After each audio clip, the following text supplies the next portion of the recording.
2026-27 অর্থবছরের জাতীয় বাজেটে মোটরসাইকেল মালিকদের ওপর নতুন করে করের বোঝা চাপিয়ে দেওয়ার পরিকল্পনা করেছে জাতীয় রাজস্ব বোর্ড তথা এনবিআর। যাতায়াতের জন্য সহজ মাধ্যম হিসেবে পরিচিত এই বাহনটির মালিকদের এবার আয়করের আওতায় আনার চিন্তাভাবনা চলছে, যা নিয়ে সাধারণ চালক ও উদ্যোক্তাদের মধ্যে তীব্র উদ্বেগ সৃষ্টি হয়েছে।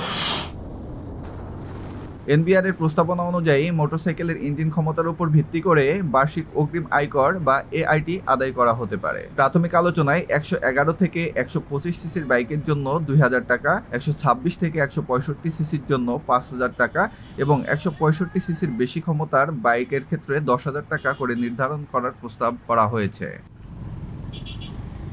যদিও এনবিআর বলছে সামর্থ্যবান ও দামি বাইক ব্যবহারকারীদের লক্ষ্য করে এই পরিকল্পনা, কিন্তু বাস্তবের প্রভাব পড়বে মধ্যবিত্ত ও নিম্ন আয়ের মানুষের উপরও।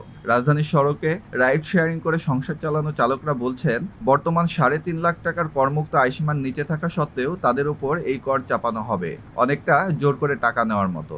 ডেলিভারি ম্যান, শিক্ষার্থী এবং গ্রামগঞ্জের ক্ষুদ্র পেশাজীবী যারা দৈনন্দিন প্রয়োজনে বা উপার্জনের তাগিদে বাইক ব্যবহার করেন, তাদের অনেকেই করযোগ্য আয়ের আওতায় পড়েন না।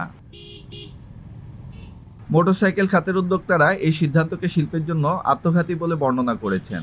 তাদের মতে, গত কয়েক বছরে দেশে প্রায় 8,000 কোটি টাকা বিনিয়োগ করে 10টি কারখানা স্থাপন হলেও নীতিমালার অস্থিরতায় বিক্রি 6 লাখ থেকে নেমে 4,64,000-এ এসেছে।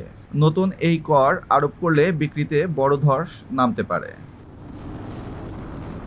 অর্থনীতিবিদ ও সংশ্লিষ্টরা মনে করছেন, রাজস্ব আদায়ের সহজ পথ হিসেবে এনবিআর এই অগ্রিম করের পথে হাঁটছে। তবে করযোগ্য আয় নেই এমন ব্যক্তিদের কাছ থেকে অগ্রিম কর আদায় করা এবং তা সমন্বয় বা ফেরত না দেওয়া সাধারণ মানুষের দুর্ভোগ বাড়াবে। শেষ পর্যন্ত প্রধানমন্ত্রীর সঙ্গে বৈঠকেই নির্ধারিত হবে মোটরসাইকেল কি সাধারণ বাহন থাকবে নাকি করের চাপে বিলাসবহুল দ্রব্যে পরিণত হবে।